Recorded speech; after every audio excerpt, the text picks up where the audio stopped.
जी। पता हुआ आज के टॉपिक में मैंने आपको एसपीएसएस में बेसिक डिस्क्रिप्टिव एनालिसिस कैसे रन होगा ये डिस्कस करना है। एसपीएसएस पे डेटा फाइल कैसे बनेगी ये हम ऑलरेडी कर चुके हैं। डेटा एंट्री कैसे होगी वो ऑलरेडी मैं सब कुछ कर चुका हूँ। अगर किसी ने अब तक उसकी प्रैक्टिस नहीं की तो उसका यूट्यूब का लिंक मैं ऑलरेडी आपसे शेयर कर चुका हूँ, जिसके थ्रू आप ये जान चुके हैं कि एसपीएसएस में डेटा फाइल बनती कैसे, डेटा एंट्री कैसे होती है। यहाँ तक क्लियर है। जी सर। फिर हमने पढ़ा था स्टैटिस्टिक्स दो पार्ट में डिवाइड हो जाता है, एक डिस्क्रिप्टिव में डिवाइड हो जाता है, दूसरा इंस्पिरेशनल में डिवाइड हो जाता है। उसका फिर correlation, chi square, independent t test, one way ANOVA, ये चारों हमने डिस्कस कर लिए थे कौन कहाँ यूज होंगे। ठीक है। आज की क्लास जी। में मैं आपको ये एक्सप्लेन करूंगा कि जो डिस्क्रिप्टिव स्टैटिस्टिक्स का जो बेसिक्स हैं वो एसपीएसएस पे कैसे परफॉर्म करने हैं। ठीक है। तो जस्ट जी। 40-45 मिनट्स है हमारे पास। तो जिसका भी कोई क्वेश्चन हो वो हैंड रेज करे, फिर मैं उसको अलाउ करूंगा तो माइक पे आके अपना क्वेश्चन पूछ ले। अदरवाइज वो चैट पे लिखता रहे अपने क्वेश्चन, मैं वहीं से देख के उसको एंटरटेन करता रहूंगा। स्टार्ट करें। स्टार्ट। चलें। ये रही एसपीएसएस की फाइल। ठीक है। एसपीएसएस की टेल्को फाइल मैंने यूज की है। फाइल का नाम टेल्को है। ठीक है। पाथ आपको ऑलरेडी पता है। ये सैंपल फाइल है। जैसे आप एसपीएस इंस्टॉल करेंगे सबके पास ये फाइल ऑलरेडी होगी। ठीक है। मैं फिर भी एक दफा आपको पाथ दिखा देता हूँ। सी में गए, प्रोग्राम फाइल में सर गए। स्क्रीन शेयर नहीं हो रही है। चलें। अच्छी चीज याद दिलाई आपने।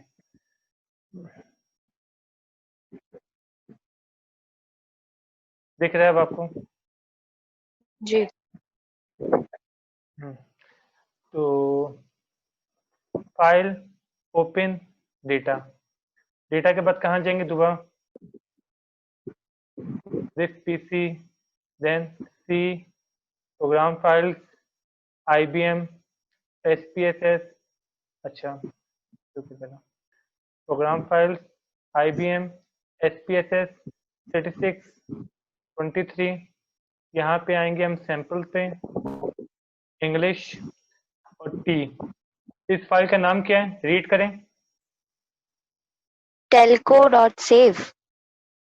लेकिन सेव तो उसकी एक्सटेंशन है ना, जैसे वर्ड की एक्सटेंशन होती है डॉट डी ओ सी, एक्सेल की अच्छा। एक्सटेंशन होती है डॉट सही एक्सएल है। एस, तो ये एस पी एस एस की जो फाइल है उसकी extension dot S C V होती है। ये भी आपको बेसिक पता होना चाहिए कि एस पी एस एस की फाइल किस फॉर्मेट में होगी।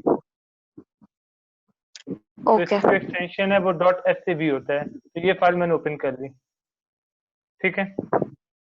जी। चलें, इसी फाइल पे प्रैक्टिस करेंगे। स्टार्ट करें।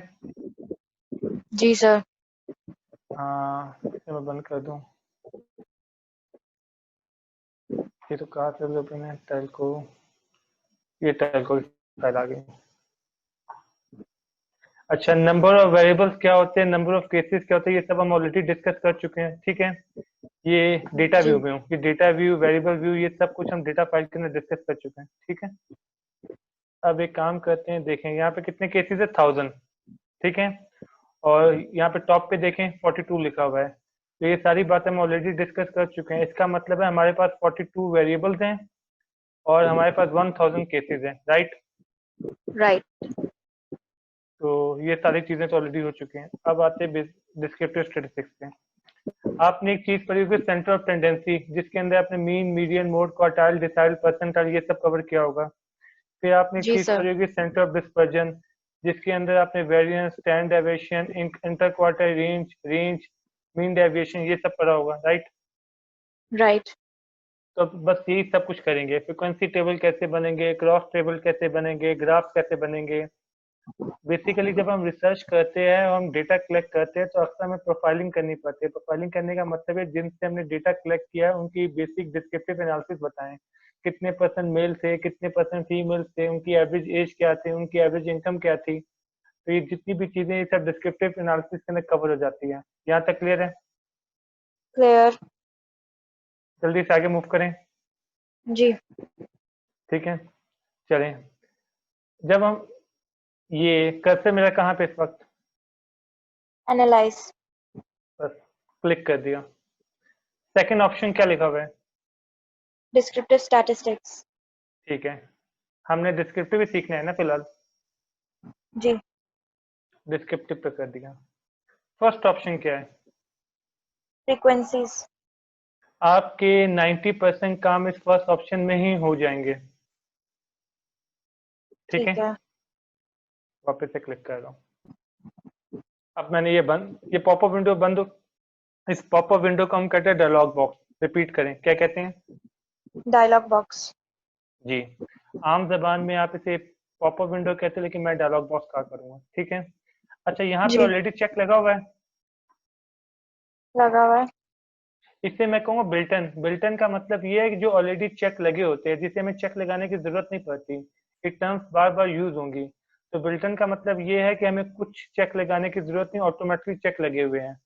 और जहाँ पे बिल्टन नहीं होगा, हमें चेक लगाने की जरूरत पड़ेगी। यहाँ तक ठीक है? ठीक है। चलिए स्टार्ट करते हैं। मैंने इसे बंद कर दिया, कैंसिल। पाथ पता है मुझे, पाथ क्या था? तो मैं बताऊं आपने किया क्या था? पाथ, जी जी, पाथ पता है मुझे। फ्रीक्वेंसी तक एनालाइज मैं पे गए कैसे थे। जाऊंगा? एनालाइज पे जाएंगे फिर? एनालाइज, डिस्क्रिप्टिव स्टैटिस्टिक्स, जी। फ्रीक्वेंसीज। फिर बस हो गया। ठीक है। अब ये देखें, ये डायलॉग बॉक्स ओपन हो गया आपके पास। जी। ये लेफ्ट हैंड पे आपके पास तमाम वेरिएबल्स की लिस्ट आ रही है। इसमें से जिस पे भी आप एनालिसिस करना चाह रहे हैं, उसे राइट हैंड पे ले आए। ठीक है। एक काम करते ठीक हैं। है। ये कौन सा वेरिएबल है? मैरिटल। स्टेटस। बोलें। अच्छा, मैरिटल ये फिलहाल स्टेटस। आपको लेबल दिख रहे हैं। आप इस पर राइट क्लिक करेंगे तो आप यहाँ पे नेम भी देख सकते हैं, जो आपको इजी लगे। ये जब हम डेटा फाइल बना रहे थे, हमने नेम और ये क्या कहते हैं, लेबल की सारी चीजें पढ़ ली थी। आप नेम देखना चाहते हैं, हम नेम देख लें। आप राइट क्लिक करके वेरिएबल्स के लेबल देखना चाहते हैं, हम लेबल देख लें। दोनों ऑप्शन आपके पास है। ठीक है। ठीक है। चलें स्टार्ट करते हैं। ये कौन सा वेरिएबल है? मैरिटल। मैरिटल स्टेटस, ये हाउस होल्ड इससे मैं इनकम। ना ना, मैरिटल स्टेटस को मैंने राइट हैंड पे डाल दिया। ठीक है। यहाँ पे ऑलरेडी एक चेक लगा हुआ है। इस चेक का नाम क्या है? Display frequency table. ठीक, ओके करूँ? कर दें। ठीक है। एसपीएसएस में एक और विंडो ओपन होगी, जिसे हम कहते हैं आउटपुट विंडो। ये टॉप पे देखें क्या लिखा हुआ है? आउटपुट 1। Output window. ठीक है। तो दो फाइल्स हो जाएंगी, एक डेटा फाइल की विंडो होगी, एक आउटपुट विंडो होगी। राइट। ओके। स्टार्ट करते हैं। एन, मेरा एन कितना है? इधर। कितना एन है मेरा? 1000। 1000। परफेक्ट हो गया। अनमैरिड लोग कितने हैं? 505। मैरिड कितने हैं? 495। अच्छा। अब मुझे आप परसेंटेजेस में भी आंसर दे सकते हैं? जी सर। अच्छा देखें, ये परसेंटेज और ये वैलिड परसेंटेज, ये दोनों फिलहाल सेम है ना? जी। ये दोनों सेम इसलिए है क्योंकि डेटा के अंदर कोई मिसिंग नहीं है। मिसिंग का मतलब ये माने कि 5 या 6 लोगों ने डेटा नहीं दिया होता। 1000 में से 5 लोग ऐसे थे जिन्होंने ये बताया ही नहीं था कि हम मैरिड है या अनमैरिड है, तो ये मिसिंग केसेस में आ जाते हैं। जी सर, लेकिन ऐसे अगर मिसिंग में आते, फॉर एग्जांपल 5 या 6 नहीं देते, तो तो कौन ये सी दोनों वाली परसेंटेज, परसेंटेज? ये दोनों तो आपको दोनों मिलेंगी। ये परसेंट भी मिलेगी, वैलिड परसेंट भी मिलेगी। ये 1000 से डिवाइड कर रहा होगा और ये 995 से डिवाइड कर रहा होगा। दोनों मिलेंगे आपको। Okay fine. ये बात समझ, यहाँ तक क्लियर हो गया? अब जी। ये कम्युलेटिव क्या होता है? कम्युलेटिव का आपको कंसेप्ट पता है, पुरानी ऐड हो रही होती है, लेकिन इसमें इसको समझाने के लिए मुझे कोई और वेरिएबल लेना पड़ेगा। ठीक है। वापस से रन ठीक करते है। हैं। Analyse descriptive frequency. ये मैरिटल स्टेटस को मैंने बाहर कर दिया। यहाँ पे आ गया लेवल ऑफ एजुकेशन। ओके करूँ? ओके कर दें। चलें। अब जिसको आंसर पता है, चैट पे आंसर लिखता रहे। मेरा क्वेश्चन नंबर 1 क्या है?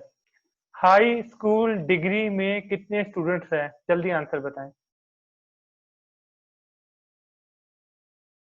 287। अब्दुल मोइज का आंसर बिल्कुल ठीक है। अगला क्वेश्चन, कितने परसेंट लोगों के पास कॉलेज डिग्री है? गलत आंसर है, 23.4। अब देखें, ये गलती की जैनुल आबदीन साहब ने। कोई जल्दी नहीं आंसर देने की।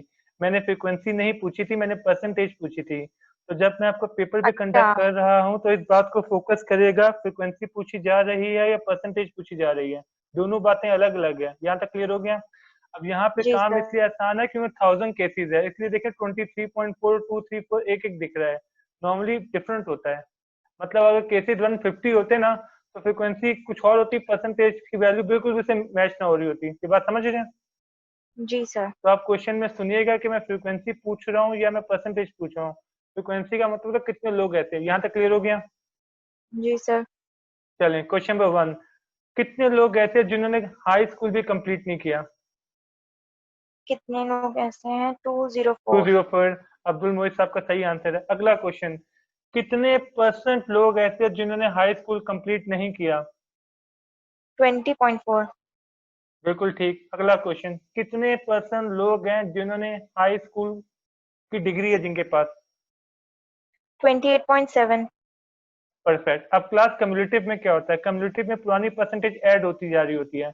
ये 20.4, ये 28.7, टोटल कितना हो गया? 49.1। 49.1।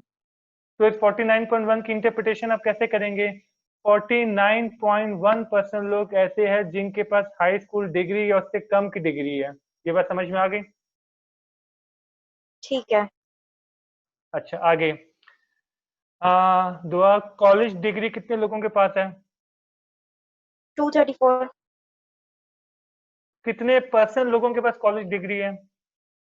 23.4। परफेक्ट हो गया। अब इस 93.4 की मुझे इंटरप्रिटेशन चाहिए। सर मैं एक्सप्लेन करूं कि ये क्या क्या जी जी कंसिस्ट जी करता है? जी, इस 93.4 को एक्सप्लेन करें। सर कॉलेज जी डिग्री और हो गया। उससे नीचे वाले। हाँ, हाफिज मोहम्मद फाइक साहब ने कहा 93.4% लोग ऐसे हैं जिनके पास कॉलेज डिग्री और से कम की डिग्री है, मतलब सम कॉलेज हाई स्कूल या did not complete high school. यहाँ तक क्लियर है? जी सर। तो कम्युलेटिव में पुरानी सारी परसेंटेजेस ऐड हो रही होती है। इसके थ्रू हम एक और इंटरप्रिटेशन कर सकते हैं। ये परसेंटेज कितनी है? 93.4। इसे 100 में से लेस कर दें तो क्या बनी? 6.6। हाँ। तो आप ये भी कह सकते हैं सिर्फ 6.6% लोग ऐसे हैं जिनके पास कॉलेज डिग्री से ज्यादा बड़ी डिग्री है। ये बात समझ में आ गई? सर फिर से रिपीट करें। सिर्फ 6.6% लोग ऐसे हैं जिनके पास कॉलेज डिग्री से ज्यादा बड़ी डिग्री है। ठीक है। ठीक है। सैयद तनवीर अली शाह, ये हम पोस्ट अंडर ग्रेजुएट की बात इसलिए नहीं कर रहे कि एज्यूम करें ये वाला डेटा हमारे पास नहीं है। पोस्ट अंडर ग्रेजुएट वाला सिर्फ यहाँ तक डेटा है। तो फिर हम 93.4 की बेस पे यही डिसाइड करेंगे कि 6.6 के पास पोस्ट अंडर ग्रेजुएट से भी बड़ी डिग्री है। ये बात समझ में आ गई? अच्छा, इस 70% की इंटरप्रिटेशन में करूं? जी सर। चले मैं आपसे पूछता हूँ, कितने परसेंट लोग ऐसे हैं जिनके पास सम कॉलेज से बड़ी डिग्री है? 30%। गलत आंसर जी। ये राइट आंसर है। इसका राइट आंसर है 30%।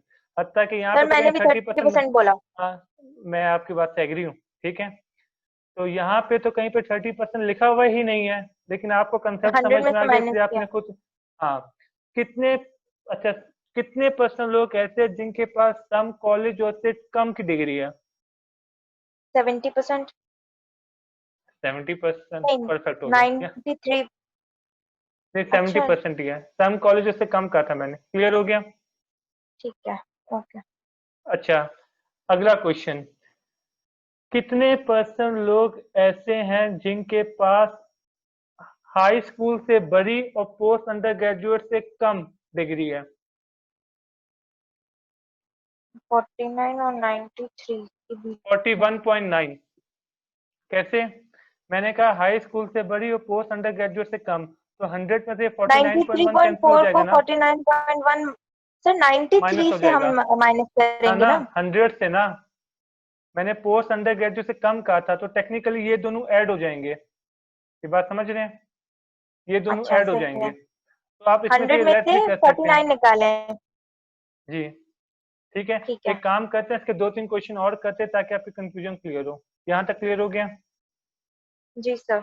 एक काम करता हूँ, कोई क्वांटिटेटिव वेरिएबल लेता हूँ ताकि आपकी कंफ्यूजन क्लियर हो। कि लेवल ऑफ एजुकेशन को बाहर करूँ मैं? जी। बाहर कर दिया। एक काम करते हैं, इनकम को ले लेता हूँ। ठीक है। ये मैं एक नेक्स्ट क्वेश्चन करता हूँ, इसमें ज्यादा अच्छे से क्लियर हो जाए। इनकम को ले लिया मैंने। ठीक है, स्टार्ट करते हैं। कितने लोग ऐसे हैं जो $9 कमा रहे हैं, जल्दी बताएं। 7, परफेक्ट हो गया। कितने लोग ऐसे हैं जो $15 कमा रहे हैं? 8, 8। कितने परसेंटेज ऐसे लोगों की है जो कि $20 अर्न करते हैं? 1.4, जी क्लास, ये देखें, ये 1.4 लिखा हुआ है, परफेक्ट हो गया। अब इस 9.3 की आप क्या इंटरप्रिटेशन करेंगे? ये $20 और उससे कम अर्न करते हैं। आप कहेंगे यूएसए में 9.9% लोग ऐसे हैं जिनकी इनकम $20 और उससे कम होती है। जी। आप एक और इंटरप्रिटेशन कर सकते हैं इसकी, करें। यूएसए में 90.1% लोग ऐसे हैं जिनकी इनकम ट्वेंटी जिनकी डॉलर अबव से 20 है। ज्यादा होती है। यहाँ ठीक तक है। क्लियर हो गया? जी। क्लास यहाँ तक क्लियर हो गया? यहाँ तक क्लियर हो गया तो मैं आगे चलूं। ठीक है, स्टार्ट करते हैं। ये आ गया $40। कितने परसेंट यूएसए में ऐसे हैं जिनकी इनकम $40 है? 0.9। 0.9। इस 41.5 की इंटरप्रिटेशन करें जरा। 41.5% यूएसए में लोग ऐसे हैं जिनकी $40 या उससे कम है। हम कहेंगे 41.5% लोग यूएसए में ऐसे हैं जिनकी इनकम $40 या उससे कम है। तो हम ये भी कह सकते हैं 48.5% लोग ऐसे हैं जिनकी इनकम $40 से ज्यादा है। ये दोनों इंटरप्रिटेशन एक्सेप्टेबल है। यहाँ तक बात समझ में आ गई? जी सर। चलें अगला सवाल सुनिएगा। अब मैं आपसे पूछूं यूएसए में कितने परसेंट लोग ऐसे हैं जो कि $50 से $70 के बीच में अर्न कर रहे हैं? क्वेश्चन रिपीट करें मेरा।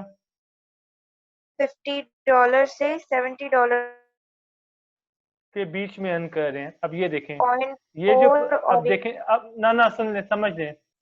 अब इसका तरीका बोलूं क्या है? ये 50 वाले ये है ना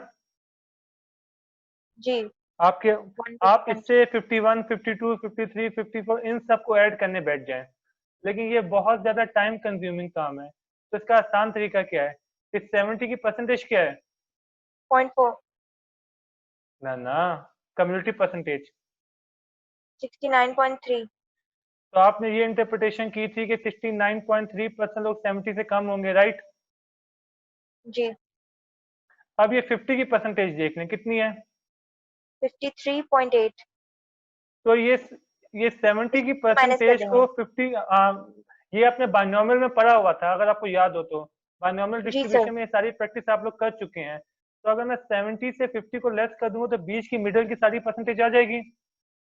आ जाएगी। तो अगर आपको कम्युनिटी परसेंटेज का कंसेप्ट समझ में आ जाता है ना, तो आपके लिए बहुत फायदा है, आपके लिए एनालिसिस करना काफी आसान हो जाएंगे।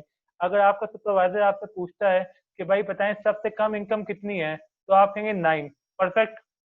और अगर आपका जी। सुपरवाइजर आपसे पूछता है सबसे ज्यादा इनकम कितनी है, आप कहते हैं 1668। परफेक्ट। लेकिन आपका सुपरवाइजर कहता है 300 से 400 के बीच में कितनी परसेंटेज आती है, 1000 से 1200 के बीच में कितनी परसेंटेज आती है। तो ये तमाम आंसर आप कम्युनिटी के थ्रू को निकाल के दे सकते हैं। दे सकते हैं। चलें ठीक है, एक छोटा सा क्विज कंडक्ट करूं। कर लें। इसके मार्क्स नहीं, ये इनकम को मैं बाहर कर दिया, एज को डाल रहा हूँ मैं, ठीक है। एज ऐड कर दी, ओके कर दिया मैंने, ठीक है। परफेक्ट हो गया। जल्दी से बताएं 20 की एज के कितने लोग हैं? 10। 10। परफेक्ट। 30 की एज के कितने परसेंट लोग हैं? 2.6। अमेरिका में कितने परसेंट लोग 35 और उससे कम की एज के हैं? 35 और उससे कम 36.7। जी, इसका राइट आंसर 36.7। अमेरिका में कितने परसेंट लोग 20 और 35 के बीच में हैं? 21.5 एंड 35। 36.7 में से 1.5 लेस हो जाएगा। हाँ जी। ठीक है, तो अब कितना बन गया आपका? 34.2 कर लें। ठीक है, 35.2, सॉरी, 35.2% आ जाएगी। क्लियर हो गया? जी सर। तो ये सारी फ्रिक्वेंसी टेबल आपको समझ में आ गया? आ गया। जल्दी से आगे बढ़ूं। जी। क्लास यहाँ तक क्लियर है तो फिर मैं आगे चलूं। जल्दी बोलें, सिर्फ आधा घंटा रह गया, 7:30 तक मुझे ये सब खत्म करना है। अब इमेजिन करें आपकी, जब आप थीसिस में डेटा कलेक्ट करेंगे तो आप बड़ी डिटेल में एनालिसिस कर सकते हैं कि हमारे पास जो डेटा आया है कितनी परसेंटेज किस एज के लोग हैं, किस एज के बीच में किस एज के लोग। अब इमेजिन करें पाकिस्तान का डेटा होता तो ये देखें 90% पे क्या परसेंटेज आ रही है, 59। तो आप कह सकते हैं सिर्फ 10% लोग यूएसए में ऐसे हैं जिनकी एज 59 से ज्यादा होती है। ये बात समझ रहे हैं? ये भी कह सकते हैं 90% हमारी पॉपुलेशन 59 से कम है, और ये भी कह सकते हैं सिर्फ 10% लोग हैं जो इस एज से ज्यादा के होते हैं। ये सारे एनालिसिस आप किसके थ्रू करेंगे? फ्रीक्वेंसीज। फ्रीक्वेंसी टेबल के थ्रू। जल्दी से आगे चलें। जी। इसी से मिलती जुलती एक और चीज है, एनालाइज डिस्क्रिप्टिव फ्रीक्वेंसी। ठीक है, इस एज को मैंने कर दिया बाहर। आगे चलते हैं। Matter status. क्या जरूरी है कि एक वक्त में मैं एक ही वेरिएबल डालूं? नहीं, आप ज्यादा भी डाल सकते हैं। चले मैं ज्यादा डाल देता हूँ। मैटर स्टेटस डाल दिया, और सर मैंने डाल मुश्किल हो दिया जाएगा। कोई फर्क नहीं पड़ता, दो टेबल अलग अलग आएंगे, दोनों की इंटरप्रिटेशन अलग अलग है। ये देखें, अच्छा। ये मैटर स्टेटस आ गया, ये जेंडर आ गया, दोनों के टेबल अलग अलग दिख रहे हैं आपको। जी। 3 डालूं? डाल दें। 3 डाल दें, आप टेबल तो अलग अलग ही आएंगे ना आपके, क्या फर्क पड़ रहा है? ये बात समझ में आ गई आपकी? जी सर। चलिए मैं वापस से 2 पे आता हूँ। अब मेरा क्वेश्चन सुनिएगा, कितने अनमैरिड है? 505। इस डेटा के अंदर फीमेल्स कितनी है? 517। 517, परफेक्ट। अब मेरा अगला सवाल सुनिएगा, इस डेटा के अंदर कितने मैरिड मेल हैं? 495 और 483। क्लास कोई बच्चा इसका आंसर दें, इस डेटा के अंदर कितने मैरिड मेल है? जैनुल आबदीन सब गलत आंसर है, 483 तो मेल है। मेरा क्वेश्चन ये, कितने मैरिड मेल है? जल्दी आंसर दें। सर मैरिड में से मेल निकाल दें, कैसे निकालें? माइनस करके। कुछ नहीं है, अभी माशाल्लाह से आप लोग स्टेटिस्टिक्स पढ़ के आए हैं, आपका प्री सर बैच उसमें था। एक ही टेबल, सर उसमें एक ही टेबल होता है और उसमें बताते हैं कि एक जगह इसका मैरिड लिखा आंसर होता ये है, एक है, फ्रीक्वेंसी की जगह मेल होता है। इसका आंसर ये है, इस टेबल के थ्रू ये आंसर नहीं हो सकता, फ्रिक्वेंसी टेबल के थ्रू नहीं हो सकता, क्रॉस टैब के थ्रू होगा। उसमें जी एक वक्त सर, में आप उसका 2 एक ही वेरिएबल्स टेबल को होता है। इनकॉर्पोरेट करेंगे। अब ये क्या लिखा हुआ है? जल्दी बताएं, एनालाइज। टॉप पर एनालाइज, ये क्या लिखा है? Descriptive statistics. और ये क्या ऑप्शन लिखा है? Cross tabs. Cross tab. अब किसी एक को मैं डाल देता हूँ रॉ में, किसी एक को मैं डाल देता हूँ, कहाँ गया वो दूसरा जेंडर था ना, हाँ कॉलम में। जी। मर्जी है आपकी, जिसको रॉ में डालें जिसे कॉलम में डालें। जी क्लास, ये टेबल आ गया। ये देखें 483 मेल थे टोटल। जी। ये देखें मेल का टोटल कितना है, 483। फीमेल का टोटल कितना है, 517। अनमैरिड का टोटल कितना है, 505। और ये क्या कहते हैं इसे, मैरिड का टोटल ग्रैंड कितना है? टोटल 495। इसका ब्रेकअप भी मिल गया आपको? जी। तो मेरा क्वेश्चन था कितने मैरिड मेल है, तो इसका आंसर 237। जी। यहाँ तक क्लियर हो गया क्लास? इसका क्लियर। मतलब है अपने 2 टेबल को कंबाइन करना होगा, तो फ्रिक्वेंसी टेबल आपको आंसर नहीं दे पाएगा, आपको क्रॉस टैब पे जाना पड़ेगा। ठीक है। यहाँ तक क्लियर हो गया, तो फिर हम आगे चलें। क्लियर। ठीक है, चैट में बताएं मुझे, ये टेबल क्लियर हो गया?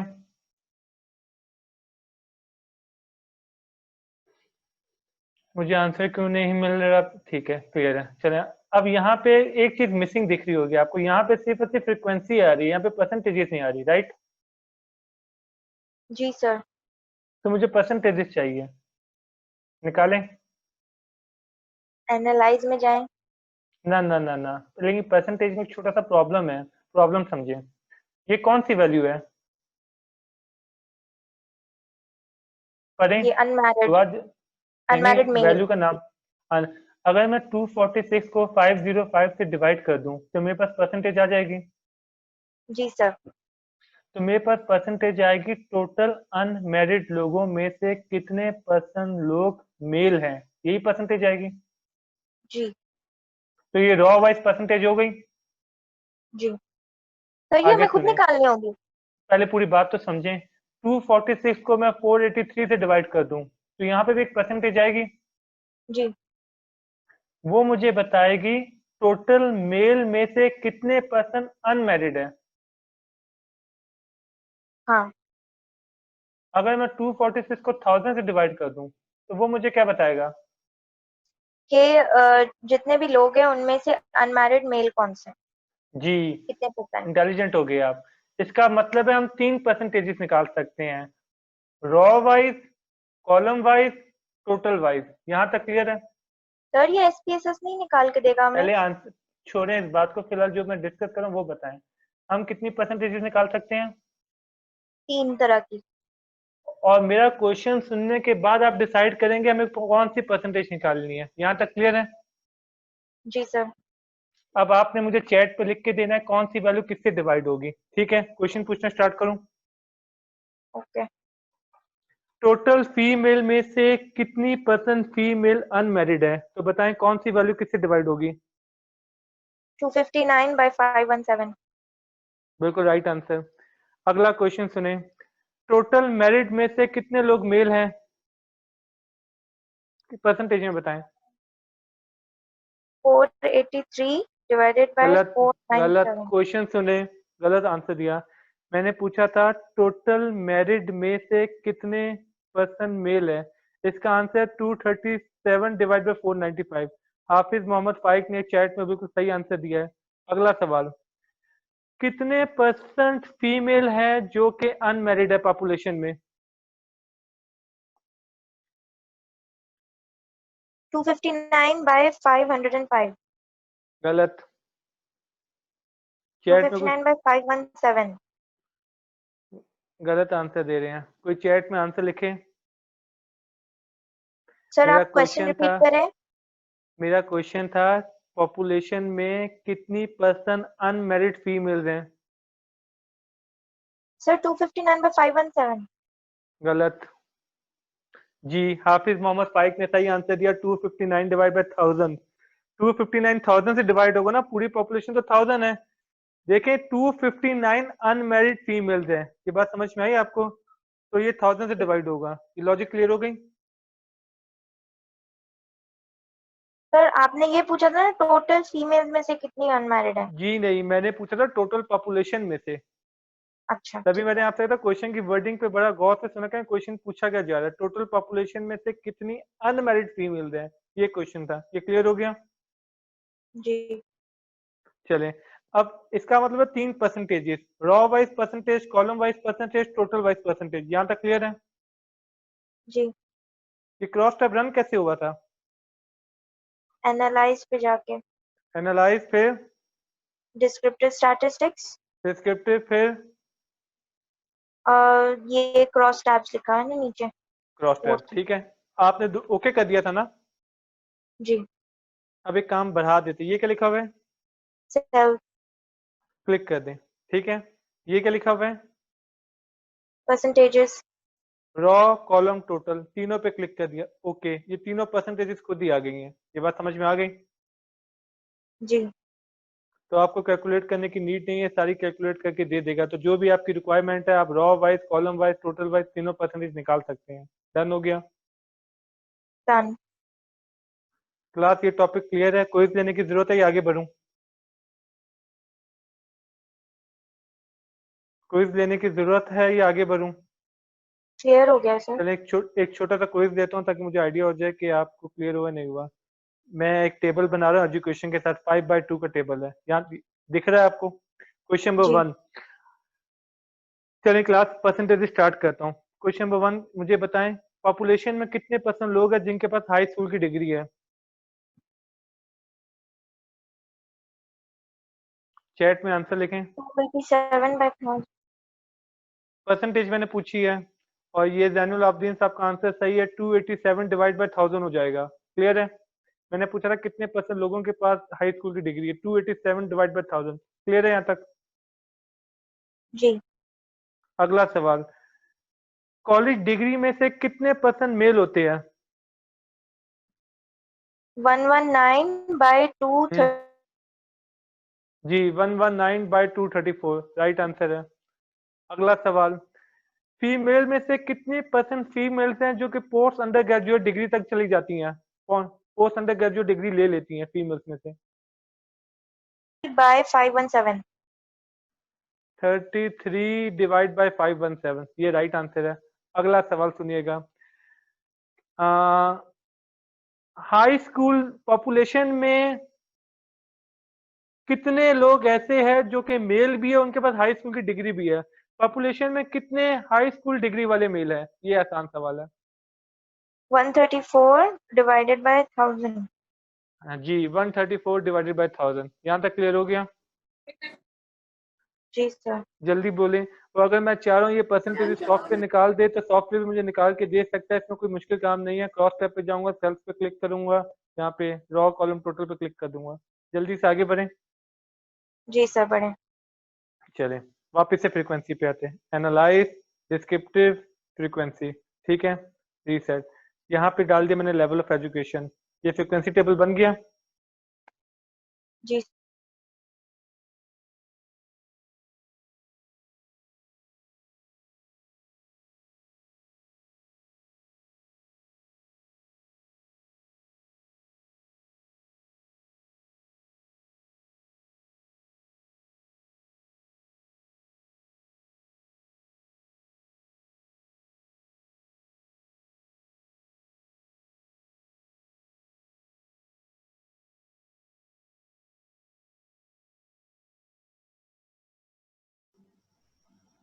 ठीक है, स्क्रीन सर स्क्रीनशॉट लीजिए अभी आप।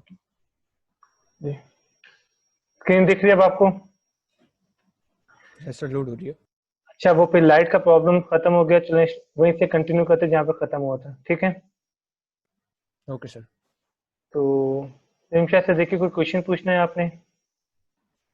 सर एक्चुअली मुझे आपसे एक रिक्वेस्ट करनी थी, if it is possible can वो यू मैंने प्लीज टेक। देखें अभी सेक्शन सीबीए के कुछ स्टूडेंट्स भी है, ये टॉपिक कंप्लीट कर लें, उसके बाद फिर वो करते हैं, क्योंकि एंड के भी 15-20 मिनट वेस्ट होंगे। 9 से 9:30 हम कंप्लीट नहीं कर सकते हैं, तो ये डिस्क्रिप्टिव एनालिसिस का टॉपिक कंप्लीट हो जाए उसके बाद स्टार्ट करते हैं। ठीक है, okay sir, thank you.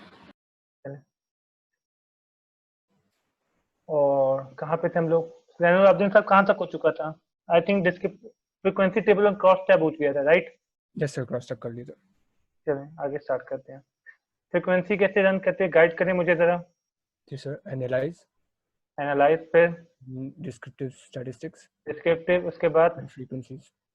Frequency. ठीक है, लेवल ऑफ एजुकेशन दिख रहा है आपको? Yes sir. ये मैंने ओके कर दिया।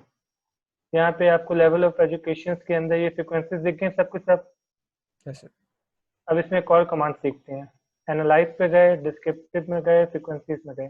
ये लेवल ऑफ एजुकेशन को मैं थोड़ी देर के लिए बल्कि ग्राफ बनाते हैं। ये क्या लिखा हुआ है? चार्ट्स। ये पहला क्लिक है जो मैं कर रहा हूँ। आपको याद होगा डिस्प्ले फ्रीक्वेंसी टेबल बिल्टन था, मैंने कहीं पे चेक लगाया नहीं था, पहले से जी जी। चेक लगा हुआ था। ये फर्स्ट टाइम है जो मैं चेक लगा रहा हूँ, राइट? Yes sir. चार्ट पे क्लिक कर दिया। ये क्या लिखा हुआ है? Pie charts. Pie chart. Continue करूँ? Yes sir. Continue, okay.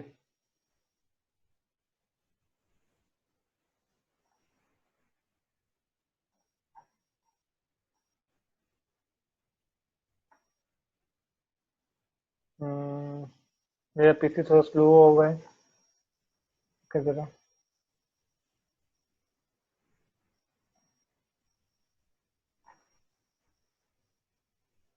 Processing. Chart दिख गया आपको? Yes sir. ये आपको कलर दिख रहे हैं कि ब्लू कलर का मतलब क्या है, ग्रीन कलर का मतलब क्या है, और ग्रे का मतलब क्या है, येलो का मतलब क्या है? क्लियर हो यस गया? सर, मेंशन्ड है। लेकिन इसके ऊपर क्या परसेंटेजेस गिवन है, फ्रीक्वेंसी गिवन है? नहीं सर, परसेंटेज गिवन नहीं है इस पे। तो ये एक बहुत बड़ा प्रॉब्लम है जो काफी सारों के साथ होता है, तो उन्हें समझ नहीं आता यहाँ पे फ्रीक्वेंसी और परसेंटेज कैसे आएगी। तो ये समझिए किस तरह होगा। ये आउटपुट टेबल पे जब ये ग्राफ आ जाएगा, आपको लेफ्ट क्लिक करना पड़ेगा 2 दफा, तो इसका एडिट मोड एक्टिव हो जाएगा। अब ये देखिए मैंने 2 दफा लेफ्ट क्लिक किया, तो इसका एडिट मोड एक्टिवेट हो गया। यहाँ तक बात समझ में आई? Yes sir. ये क्या लिखा हुआ है? एलिमेंट्स। एलिमेंट। ये क्या लिखा हुआ है? Show data levels. मैंने क्लिक कर दिया, देखें ये सारी की सारी फ्रीक्वेंसी दिख गई है। अगर आपको काउंट नहीं चाहिए, परसेंटेज चाहिए, तो ये आपको राइट हैंड पे ऑप्शन दिख रहा है, इस काउंट को मैंने एंड कर दिया और परसेंटेज को मैंने अप कर दिया। जैसे मैं अप्लाई करूंगा तो यहाँ पे परसेंटेज आना शुरू हो जाएगी। ये बात समझ में आ गई? यस सर, क्लियर है। अब मैं बाहर आ गया, अब ये देखें ये परसेंटेज आना शुरू हो गई। क्लियर है? जी बिल्कुल। एक दफा मैं आपसे करवाता हूँ ताकि मुझे कंफर्म हो जाए कि आपको समझ में आया या नहीं आया। बाकी सब मुझे चैट पे आंसर देते रहे ताकि मुझे अंदाजा होता रहे आपको समझ में आ रहा है नहीं आ रहा। Okay sir. चैट में आंसर लिखें। जी ठीक है। आगे हाँ, हाफिज मोहम्मद फाइक का सिर्फ मैसेज आया, बाकी और किसी का मैसेज नहीं आया। लेफ्ट क्लिक करना था 2 दफा, राइट क्लिक नहीं करना होता, 2 दफा लेफ्ट क्लिक करेंगे। बाकी स्टूडेंट्स के भी मैसेजेस आ जाएं। यहाँ तक क्लियर है? चलें, अब एक दफा आप मुझे रन करवाएं। एनालाइज डिस्क्रिप्टिव फ्रीक्वेंसी, एजुकेशन को मैंने बाहर कर दिया, मैटर स्टेटस को डाल दिया। क्या मुझे दोबारा से पाई चार्ट पे चेक लगाने की जरूरत है? सर अभी आई गेस नहीं। नहीं है, ऑलरेडी चेक लगा हुआ है। ठीक है, Yes. तो आप ये बात समझिए, एसपीएसएस में आप एक दफा चेक लगा दें, वो लगा रहेगा। अगर आपने हटाना है तो उसको हटाना पड़ेगा, वरना बार बार हर वेरिएबल में वो सेम आउटपुट देगा। ये बात समझ में आ गई? ओके। ओके करूं? ओके कर दो सर। ये ओके कर दिया। ये आपका फ्रिक्वेंसी टेबल आ गया, ये आपका चार्ट आ गया। ठीक है, ठीक है जैनुल आबदीन साहब मुझे यहाँ पे परसेंटेजेस चाहिए, क्या करूं? सर, इस पर डबल क्लिक करेंगे लेफ्ट। डबल क्लिक कर दिया मैंने, परफेक्ट हो गया। फिर सर इसमें एलिमेंट्स पे जाएंगे आप। एलिमेंट्स पे जाऊंगा, फिर show data labels. Show data level. Clear हो गया? ठीक। दिख रहा है आपको? यस। काउंट करना है तो काउंट पे ओके कर देंगे, या फिर परसेंटेज होगा तो। परसेंटेजेस पे। चलें एक और काम करते हैं, analyse descriptive frequency. Matrix status को बाहर करते हैं और जेंडर को डाल देते हैं। ठीक है, ओके। अब मुझे यहाँ, अच्छा अभी तो यहाँ पे सिर्फ 2 स्लाइसिस बने हुए ना। अक्सर जी। ऐसा होता है हमारे पास काफी सारे स्लाइसिस होते हैं, तो हम सब स्लाइसिस के काउंट में इंटरेस्टेड नहीं होते, किसी पर्टिकुलर स्लाइस के काउंट में इंटरेस्टेड होते हैं। हम चाहते हैं सिर्फ उसका दिखे, बाकियों को ना दिखे। तो ये काम कैसे होगा? डबल क्लिक किया मैंने, ये क्या लिखा हुआ है? एलिमेंट्स। पहला ऑप्शन क्या है? Data label mode. जी, इस पे क्लिक कर दें। अब जिसके ऊपर आप क्लिक करेंगे सिर्फ उसकी परसेंटेज आएगी। देखिए मैंने यहाँ पे क्लिक किया, सिर्फ उसकी आ रही है, बाकियों की नहीं आ रही। ये बात समझ में आ गया? ओके। तो आप कस्टमाइज चाह रहे हैं, कुछ की चाह रहे हैं, बाकियों की नहीं चाह रहे, तो आप इस तरह कस्टमाइज भी बना सकते हैं। ये क्लियर हो गया? Okay sir. तो आप डबल क्लिक करके इसके कलर चेंज करना चाहें, इसके ऊपर कोई लाइन ड्रॉ करना चाहें, जितनी भी एडिटिंग का मोड है वो डबल क्लिक करने के बाद आएगा। यहाँ तक क्लियर हो गया? यस सर, क्लियर है। चलें दोबारा से, एनालाइज डिस्क्रिप्टिव फ्रीक्वेंसी। अब मैंने डाल दिया एज। एज क्वांटिटेटिव वेरिएबल है क्वालिटेटिव है? Sir quantitative. तो आपको ये बात पता होना चाहिए, क्वालिटेटिव का बनता है पाई चार्ट, क्वांटिटेटिव का बनता है हिस्टोग्राम। ओके। क्वांटिटेटिव का क्या बनेगा? हिस्टोग्राम। मैं फिर से रिपीट कर दूं, जब हम कोरिलेशन का स्क्वायर इंडिपेंडेंट टीटस और अनोवा पढ़ रहे थे तो मैंने आपसे कहा था सिचुएशन देखी जाती है। वो चारों के चारों बाइवेरिएट मॉडल थे, आपकी मर्जी नहीं चलेगी। जहां दिल चाहे कोरिलेशन यूज करें, जहां दिल चाहे का स्क्वायर यूज करें। हमें वेरिएबल की टाइप देखनी पड़ती है कि दोनों वेरिएबल क्वांटिटेटिव है, क्वालिटेटिव है, डाइकॉटमस है, मल्टीकॉटमस है, ये सब देखना पड़ता था। याद है? अभी हम जितने भी टेस्ट लगा रहे हैं आप नोट करें, सब यूनिवेरिएट है। इन सब के लिए सिर्फ एक वेरिएबल चाहिए। इसमें भी हमें देखना पड़ता है कि वेरिएबल क्वांटिटेटिव है, क्वालिटेटिव है, ये सब देखना पड़ेगा। तो चार्ट बनाने में मर्जी नहीं आती कि जिसका दिल चाहे हिस्टोग्राम बना दें, जिसका दिल चाहे पाई चार्ट बना दें। क्वांटिटेटिव का पाई चार्ट नहीं बनाएंगे, क्वांटिटेटिव का हिस्टोग्राम बनाएंगे। ये लॉजिक समझ में आ गई? Yes sir. और क्वालिटेटिव का क्या बनाएंगे? क्वालिटेटिव का पाई चार्ट। जी, ये मैंने हिस्टोग्राम बना, कंटिन्यू, ओके। ये इसका फ्रिक्वेंसी टेबल आ गया, ये इसका हिस्टोग्राम आ गया। अच्छा, आपका टीचर अक्सर आपको मिड वैल्यू पे क्लिक करके बीच में एक बेल शेप डायग्राम बनवाते होंगे, याद होगा आपको? यस सर, बेल ऐसा शेप है कि डायग्राम टीचर, बनाते थे। अब मुझे वही करना है। कैसे होगा? एनालाइज डिस्क्रिप्टिव फ्रीक्वेंसी, और मैंने चेक लगा दिया किसके ऊपर, sorry, show normal curve on histogram, यहाँ पे चेक लगाना पड़ेगा। ये बात समझ में आ गई? ओके इसको कंटिन्यू करके ओके कर दिया। दिख रहा है आपको? ओके, वो बाय चार्ट के साथ साथ बेल कर्व भी आ गया इसमें। हिस्टोग्राम के साथ इसकी बेल कर्व भी आ गई। यहाँ तक क्लियर है? ओके यस सर, जल्दी से आगे चलूं। बिल्कुल। अभी एनालाइज पे आ गए, डिस्क्रिप्टिव फ्रीक्वेंसी। हमने टेबल बनाना भी सीख लिया, इसका ग्राफ बनाना भी सीख लिया, फाइन। ओके लेकिन आपको याद होगा हमने क्रॉस टाइप में टेबल बनाना नहीं सीखा था। नहीं, इसमें नहीं सीखा था हमने। दोबारा से जाते हैं क्रॉस टाइप के ऊपर। ये दो वेरिएबल हमने क्रॉस टाइप में डाले हुए थे, ये हमारा टेबल बन गया था।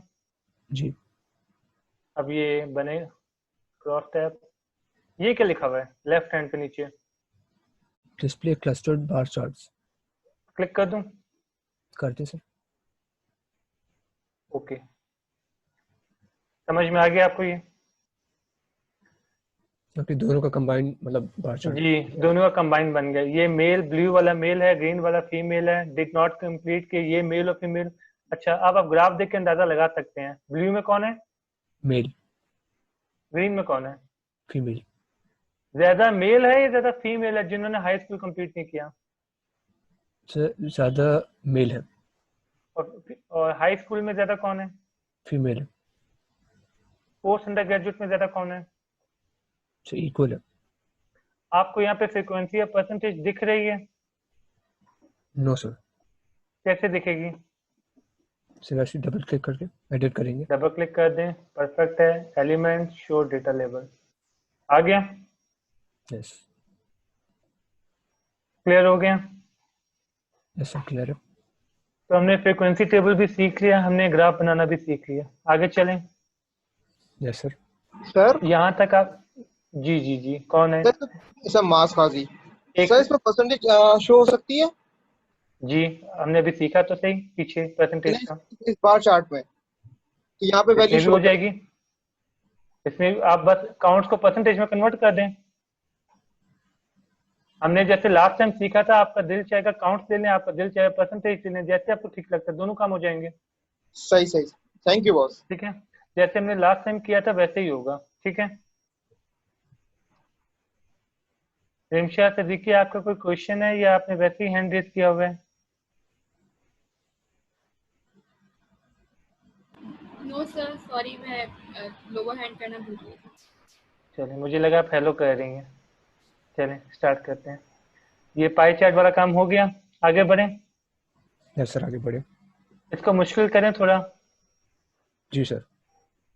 अभी आप नोट करें, यहाँ पे आपको बिल्टन ऑप्शन मिल रहे थे चार्ट के, आपने कोई मेहनत नहीं की, बिल्टन ऑप्शन मिल रहा था ना आपको सारा। जी जी। अगर आप थोड़े एडवांस चार्ट बनाना चाह रहे हैं तो ये क्या लिखा हुआ है? ग्राफ्स। ग्राफ पे क्लिक कर दिया। आखिरी ऑप्शन क्या है? Legacy dialogues. बस इसको याद। अब यहाँ पे आप इसको थोड़ा सा एडवांस कर सकते हैं। ठीक है, मैं आपको कुछ करके दिखा देता हूँ, आपको आइडिया हो जाए। लास्ट में कौन सा ग्राफ दिया हुआ है? हिस्टोग्राम। चलिए, मैंने क्लिक कर दिया। ठीक है, अब जैसे मैंने हिस्टोग्राम बनाना था एज का, वेरिएबल डाला, ओके किया, बन गया। लेकिन ये पहले भी बना हुआ आया था आपके पास, राइट? बेसिक जी। लेकिन सवाल ये उठता है इसका बेनिफिट क्या है हमें? इसके अंदर बहुत सारे और ऑप्शन है जो वहां पे नहीं थे। जैसे कि मैंने यहाँ पे मैरिटल स्टेटस को रॉ में डाल दिया। अब ये देखें, अनमेरिड का अलग से, मेरिट का अलग से। ये बात समझ में आ गई? Yes sir. डिवीजन कर दिया उसने, अनमेरिड का डेटा अलग करके ग्राफ बनाया है और मेरिट का डेटा अलग करके ग्राफ बनाया है। ये लॉजिक क्लियर हो गई? Yes sir. इस तरह मैं इसमें और डिवीजन करना चाहूँ, मैं यहाँ पे काम करता हूँ, जेंडर को डाल देता हूँ कॉलम में। अब देखें चार चार बने हुए आ जाएंगे, दिख रहे हैं आपको? मेल अनमेरिड अलग, फीमेल अनमेरिड अलग, तो आपको कंपैरिजन करने में बहुत आसानी हो जाएगी। ये बात समझ में आ गई आपको? जी सर। क्लास, बाकी क्लास को यहाँ तक क्लियर है? क्योंकि मेरी स्पीड थोड़ी ज़्यादा है, लेकिन मुझे है कि आपको समझ में आ रहा होगा। क्लियर है तो मैं आगे बढ़ूँ? यस सर, क्लियर है। चैट मेरे पे करने दे सबको, ठीक है। चलें, इसी तरह फिर और भी ग्राफ है। आपको पता है जब दो क्वांटिटेटिव वेरिएबल होते हैं तो आप लोग स्कैटर बनाते हैं, ठीक है। ये मैंने स्कैटर पे क्लिक कर दिया, सिंपल स्कैटर। एज और मंथ, एक को वाई एक्सिस में डाला, एक को एक्स एक्सिस में डाला। आगे बढ़ूं? यस सर बढ़े। ओके, ये देखें स्कैटर प्लॉट बन गया। अब इस स्कैटर के ऊपर आपने एडिटिंग करनी है, कोई लाइन ड्रॉ करनी है, स्ट्रेट लाइन ड्रॉ करनी है, कर्वी लीनियर ड्रॉ करनी है, सारी लाइन यहाँ पे एडिट में आके हो सकती है। जितना आप इसके साथ खेलना चाहें खेल सकते हैं, ये सारे ऑप्शन आपको एडिट में मिलेंगे। यहाँ तक क्लियर हो गया? यस सर क्लियर है। ये आप जब लीनियर रिग्रेशन और जब ये मॉडल्स पढ़ते हैं आप, linear, non linear, curvy linear, cubic linear, उसमें ये सारी चीजें काम आती हैं। आगे चलें। ओके ग्राफ में हिस्टोग्राम में एक ऑप्शन मैं आपको बताना भूल गया था, ये डिस्प्ले नॉर्मल कर्व यहाँ पे भी दिया हुआ है, आप चाहें तो यहाँ पे इस पर डिस्प्ले नॉर्मल कर्व ले सकते हैं। क्लियर है? जी, उसी तरह पर बेल कर्व उसमें आ जाएगा साथ साथ। जी जी, यहाँ तक डन हो गया। Yes sir. आगे चलते हैं। ग्राफ पे लेगेसी डायलॉग, स्कैटर डॉट, ये हमने सिंपल स्कैटर लिया हुआ था। ये देख रहे हैं, ये भी बड़ा अच्छा ऑप्शन है। ये मार्कर का ऑप्शन दिख रहा है आपको? Yes sir. यहाँ पे मैं डाल देता हूँ जेंडर को जरा, तो देखें इससे क्या होगा। ये बात समझ में आई आपको? अच्छा, कलर वाइज फिर उनके स्कैटर प्लॉट जी, आपको पता चल रहा है इसमें फीमेल कौन है, मेल कौन है। इसमें आपने अगर आउटलायर आइडेंटिफाई करना है, जैसे ये ग्रीन केस है सबसे कॉर्नर पे, तो बताइए मेल का फीमेल का है? फीमेल। अच्छा, इस पे आप इस केस को भी जाके आइडेंटिफाई कर सकते हैं। मतलब मैं जाके डेटा फाइल में देखना चाहूँ ये कौन सा वाला केस है। ये बात समझ रहे हैं? तो इस तरह आप आइडेंटिफाई कर सकते हैं। अच्छा, मैं अगर मार्कर में कुछ और ऐड कर देता, माने मार्कर में मैंने एजुकेशन को ऐड कर दिया है, तो हर एजुकेशन वाला मुझे अलग अलग दिखेगा। ये देखें, हर एजुकेशन वाला मुझे अलग अलग दिख रहा है। ये बात समझ में आ रही है?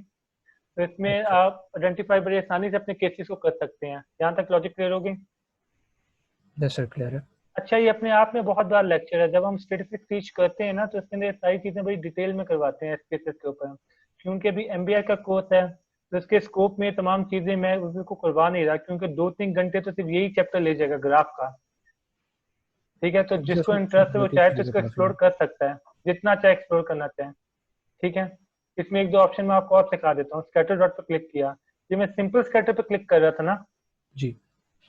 आप मैट्रिसेस भी बनाना चाहें तो यहाँ पे मैट्रिसेस भी बना सकते हैं, और बड़े मजे के मैट्रिक्स बनेंगे। जैसे माने मैंने पे 2 वेरिएबल डाल दी, एज और मंथ विद सर्विस। ओके, ये देखें मैट्रिक्स बन गया। अच्छा, जी। और भी मतलब आप 3-4 वेरिएबल्स को कंपेयर करना चाह रहे हैं। अब ये देखें 4x4 का मैट्रिक्स बन जाएगा, तो बड़े अच्छे कंपैरिजन हो जाएंगे यहाँ पर। ठीक है, इसी तरह यहाँ पे भी स्लाइस का भी ऑप्शन है। अगर मैं यहाँ पे स्लाइस का ऑप्शन डाल दूं मैट्रिक्स स्टेटस की बेस के ऊपर, तो ये देखें बहुत अच्छे कंपैरिजन हो सकते हैं। ठीक है, इसी तरह यहाँ पे फिर आपके पास बार का भी ऑप्शन है। बार में भी आप मल्टीपल ऑप्शन सिंपल बना सकते हैं, क्लस्टर बना सकते हैं, स्टैक बना सकते हैं। ये डायग्राम से ही आपको शक्ल में दिख, ये बात समझ में आ रही है आपको? जी जी, क्वेश्चन पूछें। कोई क्वेश्चन पूछ रहा था कोई? जिसकी वॉइस क्लियर नहीं है वो चैट में क्वेश्चन पूछ लें। जैनुल आब्दीन तक यहाँ तक क्लियर है आपको? यस सर क्लियर है। ठीक है, तो आप इसको एक्सप्लोर करना चाहें तो आप कर सकते हैं। बहुत सारे ग्राफ यहाँ पे दिए हुए हैं। और एडवांस करें? करें सर। ठीक है, अगर आप और भी ज्यादा कस्टमाइज मॉडलिंग करना चाह रहे हैं, जैसे कि मैं आपको, जैसे स्कैटर के अंदर बहुत सारे लोग हैं जो 3D बनाना चाहते हैं, ये 3D का ऑप्शन भी है। ये 3D मैंने ओके किया, इसमें मैंने एज को वाई में डाल दिया, मंथ को एक्स में डाल दिया, ईयर को जी एक्स में डाल दिया। ओके, जाहिर बात है 3D में आपको 3 वेरिएबल चाहिए होंगे, जी। तो ये 3D ग्राफ भी अवेलेबल है। क्लियर हो गया? जी सर। जैसे मेरा प्रॉब्लम है, मुझे बहुत ज़्यादा कस्टमाइजेशन चाहिए होती है, तो अगर मुझे बहुत ज़्यादा कस्टमाइजेशन चाहिए तो मैं क्या करूं? कोई सोल्यूशन बताएं मुझे। सर वैसे ग्राफ्स में जाके करिए। ग्राफ्स पहला में ऑप्शन क्या है? Chart builder. बस इस पे आ जाए। इसमें फिर आप अपनी मर्जी चलाएं, जितनी आप चला सकते हैं। इसमें आपने सब कुछ इसको डिफाइन करना है। ठीक है, कस्टमाइजेशन है, जितना आप कस्टमाइज अपना बनाना चाहें। क्लियर हो गया? जी। लेकिन मैं आपको सजेस्ट करूंगा आप इस साइड पे ना जाइए, थोड़ा एडवांस लोगों के लिए, जिसको थोड़ी बहुत बेसिक्स पता हो। आप लोग कंफ्यूज हो जाएंगे। ठीक है, अजीब अजीब किस्म की पेंटिंग्स बनाएंगे आप लोग यहाँ पर आकर। इस तरह टेबल्स में भी ना कस्टमाइज टेबल्स बन जाते हैं। जैसे क्रॉस टैब में, अगर आपको याद हो, हमने 2x2 का टेबल बनाया था, याद है आपको? जी जी। उसमें फिर अगर 3 वेरिएबल्स को इनकॉर्पोरेट करना है, 4 को इनकॉर्पोरेट करना है, तो उसमें भी तो मल्टीपल काम हो सकते हैं ना। यहाँ तक क्लियर हो गया? हो सकता है बिल्कुल। तो अभी तक हमने क्या पढ़ लिया? अभी तक हमने फ्रीक्वेंसी टेबल बनाना सीख लिए, हमने ग्राफ बनाना सीख लिए, परसेंटेज कैलकुलेट करना सीख लिए, कम्युलेटिव परसेंटेज के कंसेप्ट सीख लिए, क्रॉस टाइप की परसेंटेज सीख ली, row type percentage, column wise percentage, total percentage, tables को एडिट कैसे सॉरी ग्राफ्स को एडिट कैसे करना है, उसके ऊपर परसेंटेज कैसे डालनी है, उसके ऊपर फ्रीक्वेंसी कैसे डालनी है, ये सब कुछ हम लोग सीख चुके हैं अभी तक। डन? जी सर। कोई और क्वेश्चन है पूछें? तो सर कोई क्वेश्चन नहीं है अभी। आगे बढ़ूं? जी सर। अच्छा, क्लास चैट में मुझे बताएं अगर कोई क्वेश्चन नहीं है तो मैं फिर आगे बढ़ूं। ठीक है, चलें स्टार्ट करते हैं। एनालाइज, डिस्क्रिप्टिव, पहला ऑप्शन क्या था? फ्रीक्वेंसीज। फ्रीक्वेंसी का, परफेक्ट हो गया, ये रीसेट कर दिया। कोई एक वेरिएबल बताएं क्वांटिटेटिव। एज ले लूं? एज ले लें। ठीक है, अब एज का मुझे ये देखें, मीन, पूरा centre of tendency, median, mode, quartile, standard deviation, variance, range, minimum, maximum, standard error, skewness, kurtosis, इन सब पे बस चेक लगाना है। ठीक है, ये कंटिन्यू किया, ये ओके किया, ये देखें ये सारा डेटा आपके पास आ गया। जी आ गया। ये सारा डिस्क्रिप्टिव स्टैटिस्टिक्स आपके पास सिर्फ और सिर्फ 10 सेकंड में आ गया। इसमें एक्सेल का फर्क समझाऊं आपको? समझा दे। देखें, हम लोग काउंट करते हैं। काउंट का मतलब क्या है समझाता हूँ आपको। कोई एक्सेल की फाइल में ओपन करूँ, यहाँ पे कोई, हाँ ये मैं एक एक्सेल की फाइल ओपन करता हूँ।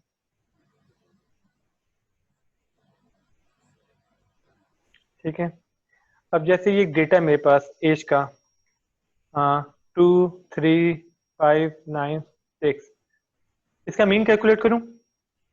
जी सर। सबसे पहले मुझे क्या करना पड़ेगा? Sir formula. इक्वल टू दबाना पड़ेगा। G equals to.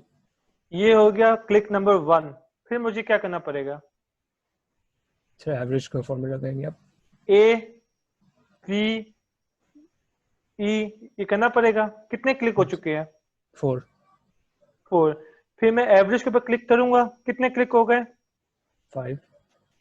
फिर मैं सिलेक्ट करूंगा, फिर मैं ब्रैकेट क्लोज करूंगा, फिर मैं एंटर करूंगा, 8 to 10 क्लिक हो जाएंगे। Yes sir. इमेजिन करें मैंने एक सेल को छोड़ दिया, तब भी मीन गलत होगा। एक सेल को इंक्रीज कर दिया तो मेरा एन चेंज हो जाएगा, तब भी मीन गलत होगा, राइट? जी। अब देखें, हम आसानी चेक करेगा। जब मैं एसपीएसएस पे आता हूँ, एक्सेल में मुझे 10 से 12 क्लिक मीन के लिए चाहिए, 10 से 12 क्लिक मीडियन के लिए चाहिए, फिर मोड, फिर क्वार्टाइल, फिर स्टैंडर्ड डेविएशन। इन सब को कैलकुलेट करने के लिए मुझे 125 से 150 क्लिक करने पड़ेंगे। क्या एरर के चांसेस बढ़ जाएंगे? क्या गलती के चांसेस बढ़ जाएंगे? ऑब्वियसली बढ़ जाएंगे सर। तो इमेजिन करें, जब मैं एक्सेल में डेटा एनालिसिस कर रहा हूँ स्टैटिस्टिक्स का, तो मुझे कहाँ 150 क्लिक करने हैं, यहाँ पे कहाँ 10 से 12 क्लिक करने हैं, तो आसानी कहाँ पे है? एसपीएसएस पे। तो गलती के चांसेस भी नहीं है। मैं एक्सेल को बुरा नहीं कह रहा, एक्सेल में बहुत सारे ऑप्शन है जो एसपीएसएस पे नहीं होते, पर हमें ये आइडेंटिफाई करना चाहिए कौन सी टेक्निक कौन से सॉफ्टवेयर में ज्यादा आसानी से हो जाती है। मैंने आपसे फर्स्ट क्लास में कहा था कि हमें हर चीज का लॉजिकल रीजन पता होना चाहिए, याद है? हर चीज ठीक की है। प्रैक्टिकल इम्प्लीमेंटेशन पता होनी चाहिए। तो कल को अगर कोई मुझसे पूछे कि एसपीएसएस पे क्यों परफॉर्म कर रहे हो, एक्सेल पे परफॉर्म क्यों नहीं कर रहे, तो मुझे इसके रीजन से पता हो ना। जी बिल्कुल। जिस तरह हमने अनोवा, कोरिलेशन, कायर square, independent t test SPSS पे किया था, इस तरह रिग्रेशन की कुछ टेक्निक है जो हम ई व्यूज पे करते हैं। अगर आपको याद हो तो जो हमने वैलिडिटी का कंसेप्ट पढ़ा था, वैलिडिटी और रिलायबिलिटी, वैलिडिटी और रिलायबिलिटी हमने अमोस पे जाके की थी। अमोस वहां पे पे। फिर हमने कन्वर्जेंट वैलिडिटी, डाइवर्जेंट वैलिडिटी, ये सब चेक किया था अमोस के थ्रू, क्योंकि अमोस उस काम में बेहतर है। तो हमें ये पता होना चाहिए कौन सा मॉडल रन करना है, तो कौन सा सॉफ्टवेयर इजी है। यहाँ तक बात समझ में आ गई? तो कभी हम अमोस पे जाएंगे, कभी एसपीएसएस पे आएंगे, कभी एक्सेल पे आएंगे, जहाँ पे ईज है। क्लियर हो गया? Yes sir. ठीक है, तो ये mean, median, mode, quartile, decide, percentile, ये सारी चीजें तुमने कैलकुलेट कर ली। अब प्रॉब्लम क्या है? मसला मीन, मीडियन, मोड निकालने का नहीं है, मसला इस बात का है स्टूडेंट्स को यही नहीं पता होता मीन किसका कैलकुलेट होगा, मीन किसका कैलकुलेट नहीं होगा। ये बात समझ में आ रही है? जी सर। आपको क्वांटिटेटिव और क्वालिटेटिव को डिफरेंस में क्लियर कर चुका हूं ना? जी सर बिल्कुल। ये आपका mean, median, variance, standard deviation, quartile 1, quartile 2, quartile 3, skewness, kurtosis, ये सिर्फ क्वांटिटेटिव वेरिएबल की कैलकुलेट होती है, क्वालिटेटिव की नहीं होती। ये बात पता होनी चाहिए। बिल्कुल सर। मतलब क्या इस बात का, ये देखें, अब मैंने एज को बाहर निकाल दिया, जेंडर क्वांटिटेटिव है क्वालिटेटिव है? क्वालिटेटिव। अब मैं अगर ये भी ऐड करके ओके करूंगा, वो तो इसका भी कैलकुलेट कर देगा। फिर अक्सर स्टूडेंट्स कहते हैं अगर ये गलत है तो सॉफ्टवेयर ने रन क्यों किया? सॉफ्टवेयर को कुछ नहीं पता, सॉफ्टवेयर को तो अब जो बोलेंगे रन करके दे देगा। हमें पता होना चाहिए कि क्या हो सकता है क्या नहीं हो सकता। ये बात समझ में आ गई? तो जी देखिए सर। उसने मीन की वैल्यू 0.52 निकाल दी, मीडियन 1 निकाल दिया, मोड 1 निकाल दिया, वो तो कुछ ना कुछ कैलकुलेट कर देता है। हम में ये अकल होनी चाहिए। अगर आप सॉफ्टवेयर से कहेंगे क्वांटिटेटिव वेरिएबल का पाई चार्ट बनाओ, वो तो बना देगा, दिखाता हूँ आपको। लेकिन हम में ये अकल होनी चाहिए कि हम ना बनवाएं। ये देखें, कंटिन्यू, ओके। अब ये देखें किस किस्म का उसने पाई, देखें ये इंटरप्रिटेशन हो सकती है इस पाई चार्ट की? नहीं सर। तो हम में अकल होनी चाहिए ना कि किस वेरिएबल का क्या ग्राफ बनेगा, किस वेरिएबल की क्या स्टेटिस्टिकल एनालिसिस की जा सकती है, ये सब हमें पता होना चाहिए। बिल्कुल। आशा ताहिर, आप ग्राफ को बोल रही हैं, मुझे बोल रही हैं आप?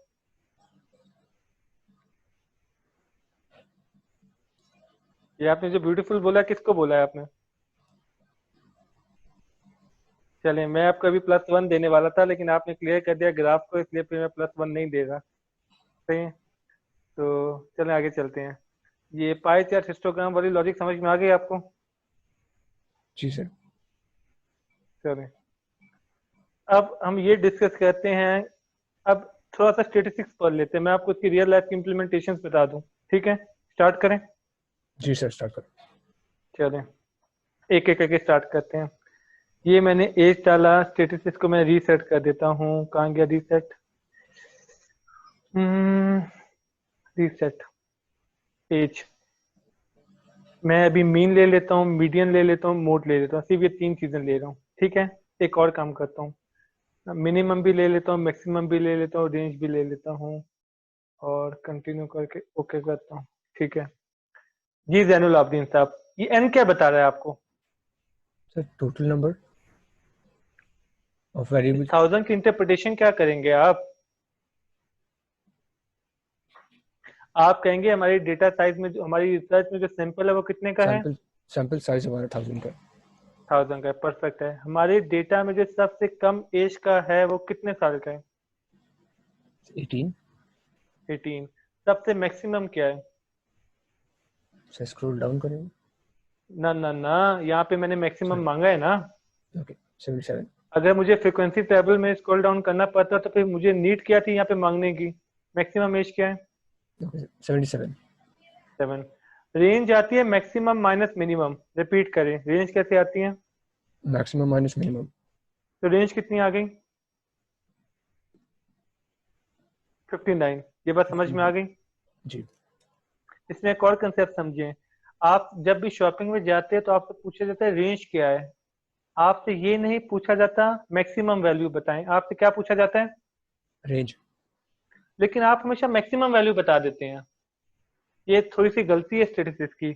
इसकी आप लॉजिक ये समझें कि मैं जीन्स लेने गया तो मुझसे शॉप वाला पूछता है आपकी रेंज क्या है, तो मुझे क्या बताना चाहिए? मैक्सिमम माइनस मिनिमम वैल्यू जो आप। ना ना, मैं बताऊंगा मेरी जैसे मिनी 4000 to 8000, यही बतानी चाहिए ना। रेंज बता देंगे बिल्कुल आप, ठीक। रेंज बता दी ना। तो लेकिन हमारे यहाँ नॉर्मली क्या बताते हैं लोग 5000 रुपीज, तो ये कहता है 5000 से महंगी ना हो, क्योंकि उसमें मैक्सिमम वैल्यू एज्यूम बता क्या होता है मिनिमम 0 है, क्योंकि हमारा दिल होता है फ्री में दे दे। ठीक है, तो हमें मिनिमम बताने की नीड नहीं होती, हमारा मिनिमम हमेशा 0 होता है, तो हम हमेशा मैक्सिमम वैल्यू बताते हैं। माने कि मैं शर्ट लेने गया तो मुझसे पूछते रेंज क्या है, मैं कहता हूँ 6000, तो ये तो मैंने मैक्सिमम बताइए ना। बिल्कुल। तो मेरा मिनिमम क्या होता है? 0 होगा obviously। हाँ, कि फ्री में ही दे दे मुझे वो। तो जब भी आपसे पूछा जाए रेंज क्या है, तो इसका मतलब मिनिमम भी पूछे मैक्सिमम भी पूछे, तो रेंज के लिए आपको मिनिमम मैक्सिमम दोनों पता होने चाहिए। यहाँ तक क्लियर है? Yes sir. अच्छा, अब मैं आपको मीन मीडियन मोड का कंसेप्ट बता दूं या फिर आपको ऑलरेडी आता है, डिस्कस ना करें? सर एक बार रिकॉल हो जाएगा अगर आप बता दे तो। चलें चलें, क्लास पूरी क्लास के स्टूडेंट से क्वेश्चन है, मीन का कंसेप्ट क्या है?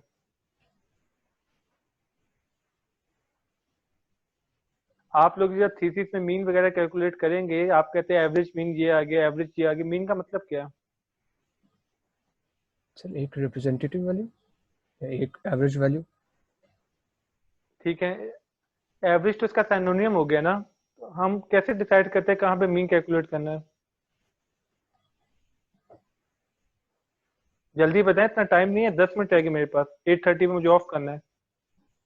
अब्दुल मोहित साहब, मिडल वैल्यू तो मीडियन भी होती है, मिडल वैल्यू तो मोड भी होती है, तमाम मिडल वैल्यूज होती हैं। अब नॉर्मली देखें कंसेप्ट में ना थोड़े से प्रॉब्लम है। जब भी मैं किसी से पूछता हूँ मीन क्या है, वो कहते हैं कि एवरेज, एवरेज तो सिनोनिम हो गया। फिर अक्सर लोग मुझे आंसर देते हैं summation x divide by n, ये तो फार्मूला हो गया। तो जब उनसे पूछे थे मीडियन क्या होता है, कहते हैं n plus one divide by two, ये तो फार्मूला है। मोड क्या है? मोस्ट रिपीटेबल वैल्यू, ये भी क्या है? फॉर्मूला। तो आपको कंसेप्ट पता होना चाहिए, कहाँ पे मीन कैलकुलेट होगा, कहाँ पे मीडियन कैलकुलेट होगा, कहाँ पे मोड कैलकुलेट होगा। जो हम फर्स्ट क्लास से डिस्कस कर रहे हैं कि हमें हर चीज की रियल लाइफ इंप्लीमेंटेशन आनी चाहिए। यहाँ तक बात समझ में आ गई? Yes sir. जैसे आपको अब ऑलरेडी पता है कि कोरिलेशन कहाँ यूज होगा, काई स्क्वायर कहाँ यूज होगा, इंडिपेंडेंट टी टेस्ट कहाँ यूज होगा, अनोवा कहाँ यूज होगा, आपको पता है ना ऑलरेडी। अगर मैं आपको कोई भी सिचुएशन बना के दे दूं तो आप मुझे बता सकते हैं कि यहाँ पे ये वाला टेस्ट लगेगा, राइट? Yes sir. चलिए जैनुल आबदीन साहब, छोटा सा क्विज लेता हूँ आपका। मुझे देखना है क्या एज के साथ मेरी इनकम बढ़ेगी। एज और इनकम में रिलेशनशिप देखना है, कौन सा टेस्ट यूज करेंगे आप? सर इसमें हम लोग जी, मोहम्मद हसन खान ने सही आंसर लिखा है, पियर्सन कोरिलेशन। अगला Pearson। क्वेश्चन, मुझे लगता है मेल इंजीनियरिंग में जाते हैं, फीमेल मेडिकल में जाती है, जेंडर का डिपार्टमेंट से कोई रिलेशनशिप है या नहीं, कौन सा टेस्ट यूज करेंगे आप? Chi square. राइट आंसर है, काय स्क्वायर यूज होगा, परफेक्ट। मुझे देखना है मेल की इनकम ज्यादा है एवरेज या फीमेल की एवरेज इनकम ज्यादा है। जेंडर का रिलेशनशिप देखना है इनकम के साथ, कौन सा टेस्ट लगाएंगे आप लोग? Sir independent t test. Independent t test, right answer. Dua ने भी चैट में राइट आंसर लिखा है। मुझे देखना है बिजनेस ग्रेजुएट, कंप्यूटर साइंस के ग्रेजुएट या फिर इंजीनियर, इनमें से ज्यादा इनकम किसकी है। इनकम का रिलेशनशिप देखना डिपार्टमेंट के साथ, कौन सा टेस्ट लगेगा? One way ANOVA. तो देखें, आपको इन चारों की रियल लाइफ की इंप्लीमेंटेशन आती है, आपने फार्मूला नहीं रट्टा मारा हुआ, आपने ये रट्टा नहीं मारा हुआ कि independent t test mu one equal to mu two होता है, one way ANOVA mu one equal to mu two equal to mu three होता है। आपको मैं दुनिया की कोई भी सिचुएशन बता दूंगा तो आप आइडेंटिफाई कर लेते हैं कि यहाँ पे ये वाला टेस्ट लगेगा। यही काम मीन मीडियन मोड के साथ होना चाहिए। आपको एग्जैक्ट पता होना चाहिए कब मीन कैलकुलेट करना है, कब मीडियन कैलकुलेट करना है, कब मोड कैलकुलेट करना है। सॉफ्टवेयर को कुछ नहीं पता, आपको पता होना चाहिए। सॉफ्टवेयर को तो आप जो बोलेंगे वो करके दे देगा। स्टार्ट करें आप?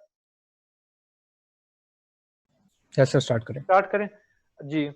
अब आपने कहा मीन रिप्रेजेंटेशन करता है, हमने नॉमिनल ऑर्डिनल इंटरवल रेशियो पढ़ लिया था ना?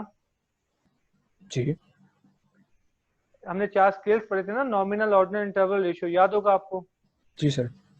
इंटरवल और रेशियो दोनों क्वांटिटेटिव में आते थे, याद आया आपको? जी सर बिल्कुल। अब कंसेप्ट ये है, नॉमिनल की रिप्रेजेंटेशन हमेशा मोड करेगा। ये भी लिख लें, फिर बाद में आपको उसकी डिटेल बताऊंगा मैं। नॉमिनल की रिप्रेजेंटेशन कौन करेगा? मोड। ऑर्डिनल की रिप्रेजेंटेशन मीडियन करेगा।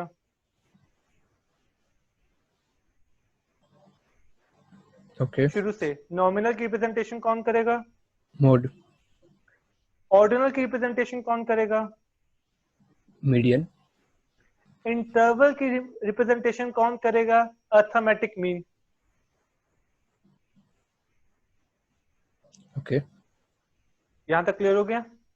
जी सर।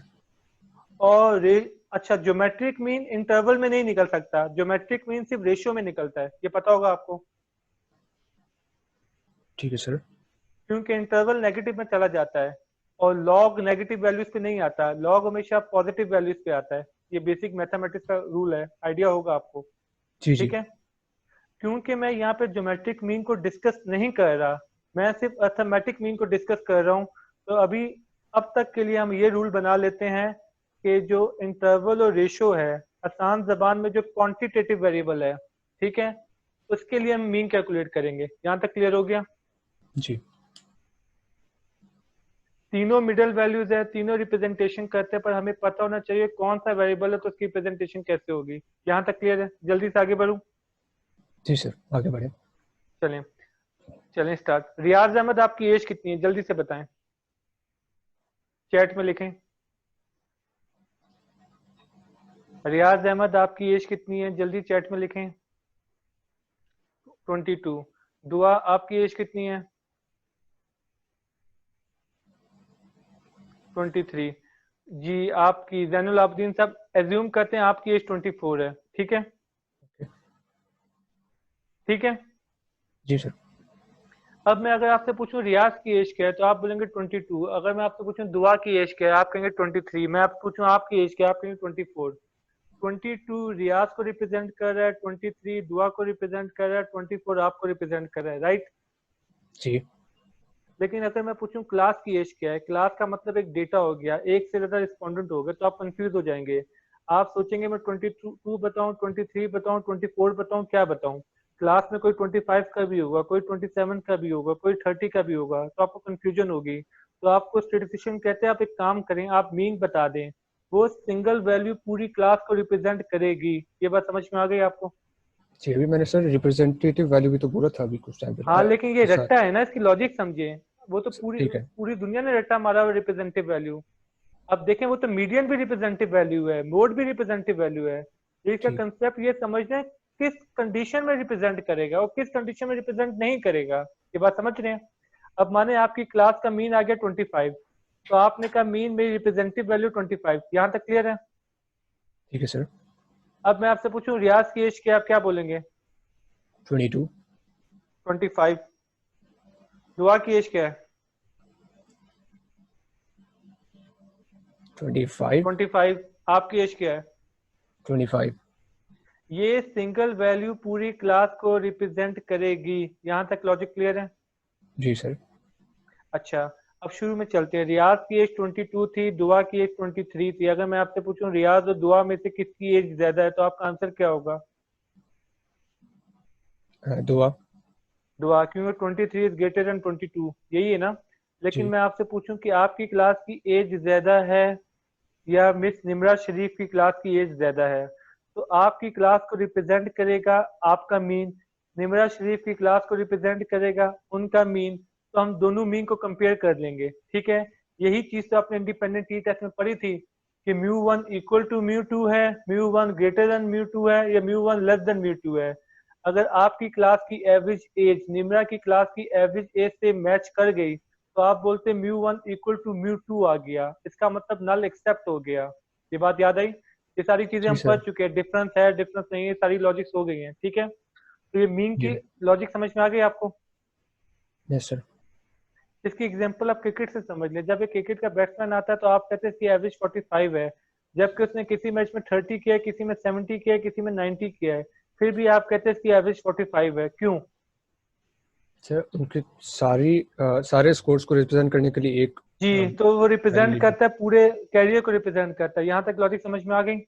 ओके। तो अच्छा, इसमें एक और काम करते हैं, इसमें कुछ एक एग्जांपल करते हैं जिससे आपको क्लियर हो जाता है, ठीक है? आपको क्रिकेट जी सर। खेलना आता है जैनुल आबदीन साहब? थोड़ा बहुत जी। माने आप सीरीज में गए, पहले मैच में अपने 100 स्कोर किया, अच्छा खेला बुरा खेला? अच्छा खेला। दूसरे में आप 0 पे आउट हो गए, अच्छा बुरा? बुरा। तीसरे मैच में अपने 50 की, अच्छा या बुरा? एवरेज? एवरेज। चौथे मैच में आप फिर 0 पे आउट हुए, अब? बुरा। पांचवें में आपने फिर 100 किया, अब? अच्छा। आप मेरे क्वेश्चन के आंसर दें। पहले मैच में आपकी परफॉर्मेंस कैसी थी? अच्छी थी। क्योंकि पहले मैच को 100 रिप्रेजेंट कर रहा है, डन। दूसरे मैच में बिल्कुल। आपकी परफॉर्मेंस कैसी थी? खराब थी। बुरी, 0। क्योंकि रिप्रेजेंटेशन 0 से हो रही है। तीसरे मैच में आपकी कैसी है परफॉर्मेंस? आपने कहा नॉर्मल, एवरेज थी। क्योंकि रिप्रेजेंटेशन 50 से हो रही है। चौथे मैच में आपकी परफॉर्मेंस क्या है? बुरी, क्योंकि रिप्रेजेंटेशन 0 से हो रही है। पांचवें मैच में आपकी परफॉर्मेंस कैसी है? अच्छी थी। अच्छी, क्योंकि रिप्रेजेंटेशन किससे हो रही है? 100 से। अब मेरा क्वेश्चन सुने, सीरीज में आपकी परफॉर्मेंस कैसी है? तो आप सोचेंगे सीरीज में एक से ज्यादा मैच है, 5 मैच है, तो जाहिर बात है मुझे एवरेज कैलकुलेट करनी पड़ेगी। जब आप पांचों की एवरेज कैलकुलेट करेंगे तो एवरेज आएगी 50, तो आप कहेंगे सीरीज में मेरी परफॉर्मेंस नॉर्मल थी। फिर मैं आपसे पूछूंगा एज अ ओपनर आपकी परफॉर्मेंस कैसी है, एज अ वन डाउन आपकी परफॉर्मेंस कैसी है, मिडल ऑर्डर में आपकी परफॉर्मेंस कैसी है? तो आप क्या करेंगे? एज अ ओपनर की एवरेज अलग निकालेंगे, वन डाउन की एवरेज अलग निकालेंगे, मिडल ऑर्डर की एवरेज अलग निकालेंगे। इंडिया के अंदर आपकी एवरेज कैसी है, इंडिया के बाहर आपकी एवरेज कैसी है, एशियन पिचेस पे कैसी है, इंग्लैंड पिचेस पे कैसी है, तो आप लोग अलग अलग एवरेज कैलकुलेट करते नहीं करते? बिल्कुल करते हैं सर। तो क्या वो एवरेज रिप्रेजेंट नहीं करती आपकी परफॉर्मेंस को? क्रिकेट को छोड़ें, आपकी सीजीपीए देख लें। जब मैं आपसे पूछता हूँ लास्ट सेमेस्टर में आपका रिजल्ट क्या है, तो आप मुझे अलग अलग हर कोर्स के मार्क्स बताते हैं या आप एवरेज कैलकुलेट करके सीजीपीए बता देते हैं? एवरेज बताते हैं जो कि सीजीपी होती है। तो ये मुझे बता देता आपने 4 महीने क्या किया है। इस तरह जब आपका एमबीए खत्म हो जाएगा तो मैं आपसे 30 के 30 कोर्सेज के ग्रेड नहीं पूछूंगा, आपसे मैं पूछूंगा सीजीपीए बताएं, मुझे एवरेज बताएं, तो वो बता देगा आपने 3 साल में क्या किया था। मैट्रिक में मैं आपसे परसेंटेज पूछता हूँ, आप कहते 82, इसका मतलब आपके हर कोर्स में 82 मार्क्स आए, जबकि ऐसा नहीं हुआ था, किसी में 90 आए थे, किसी में 70 आए थे। 82 एवरेज का मतलब ये हुआ कि आपने 2 साल में क्या किया है। ये बात समझ में आ गई? जी सर। आप यहाँ पे एवरेज इसलिए कैलकुलेट किए जा रहे हैं क्योंकि सीजीपी भी क्वांटिटेटिव था, मार्क्स भी क्वांटिटेटिव थे, रन भी क्वांटिटेटिव थे, ये सब क्वांटिटेटिव है। ये बात समझ में आ गई? जी सर। चलें, Pakistan country Muslim country, non Muslim country है? मुस्लिम। क्यों नॉन मुस्लिम नहीं रहते? तो आप कहेंगे कंट्री एक नॉमिनल वेरिएबल है, नॉमिनल वेरिएबल की रिप्रेजेंटेशन मोड करता है। अगर हम मुस्लिम और नॉन मुस्लिम में काउंट करेंगे तो मेजॉरिटी मुस्लिम आएंगे। मोड की मेजॉरिटी डेफिनेशन क्या मुस्लिम। होती है? जो मोस्ट ऑफ द टाइम है, जो मेजॉरिटी है। मोस्ट सुपीरियर तो वैल्यू। नॉमिनल की रिप्रेजेंटेशन कौन करेगा? मोड। मोड। तो पाकिस्तान की रिप्रेजेंटेशन फिर कौन करेगा? पाकिस्तान की मोड करेगा। हाँ, मुस्लिम्स करेंगे। लॉजिक समझ में आ गई?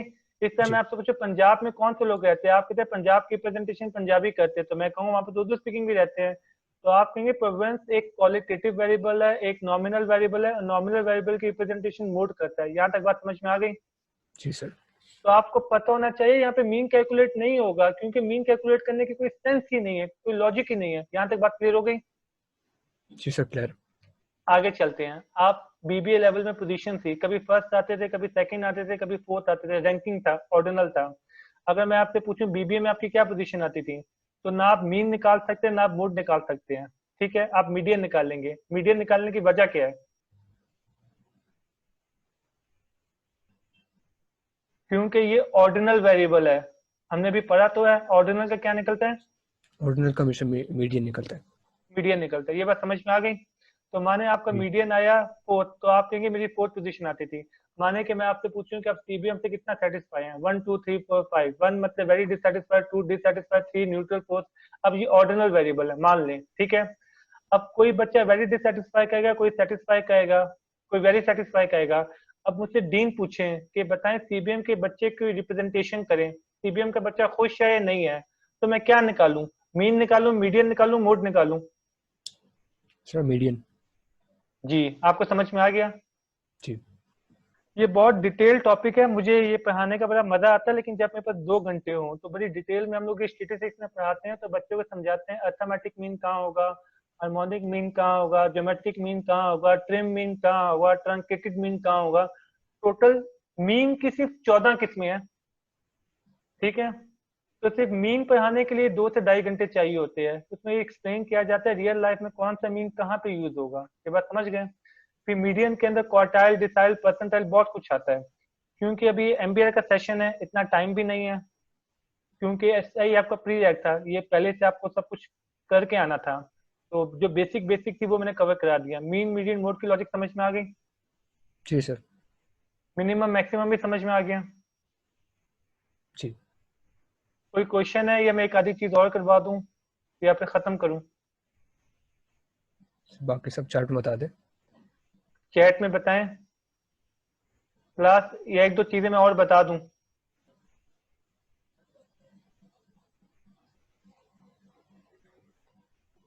क्लास एक आधी चीजें और बताऊं या जाने दूं, बस करूं?